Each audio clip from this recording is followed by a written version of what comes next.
నమస్కారం. నా పేరు కిరణ్. మా ఊరు చిత్తూరు జిల్లా ఐరాల. వేమన భగవాన్ పుట్టినరోజు సందర్భంగా నిగూఢ తత్వార్థిని బోధిని గ్రంథం నుంచి నాకు ఇచ్చిన పద్యం. రూపు పేరు రెండు రూఢితో కలిగిన పేరు రూపు క్రియను పెనసేయుండు. నామరూపములు నాశనముందుట మేలు విశ్వదాభిరామ వినురావేమ.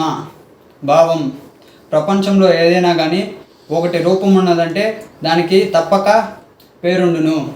అలాగే ఒకదానికి పేరున్నదంటే దానికి తప్పనిసరిగా రూపం ఉండను. ఇలా ఏదైనా కానీ రూపం ఉంటే పేరు, పేరుంటే రూపం తప్పనిసరిగా కలిగి ఉన్నవి. వస్తువులకే గాక మనుషులకు కానీ దేవతలకు కానీ ఆకారములు పేర్లు గలవు. చివరకు ఆత్మ జీవాత్మలను వాటికి కూడా రూపం గలవు. అలాగే ఆత్మ జీవాత్మ అని వాటికి పేర్లు గలవు. ఇలా రూపము పేరు కలిగిన అన్నీయు ఏదో ఒక పనిని కలిగి ఉండును.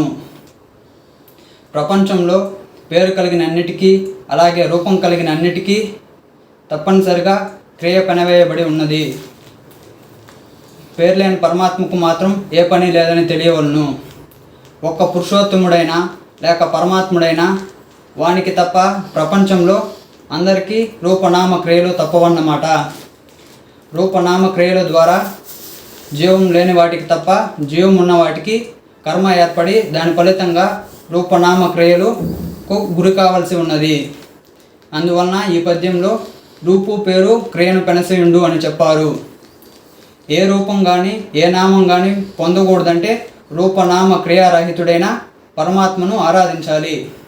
అట్లు ఆరాధించుటకు రూపనామ క్రియారహితుడైన వాణ్ణి తెలుసుకున్నట్టుకు బ్రహ్మయోగం లేక భక్తి యోగం లేక కర్మయోగము ఆశ్రయించాలి.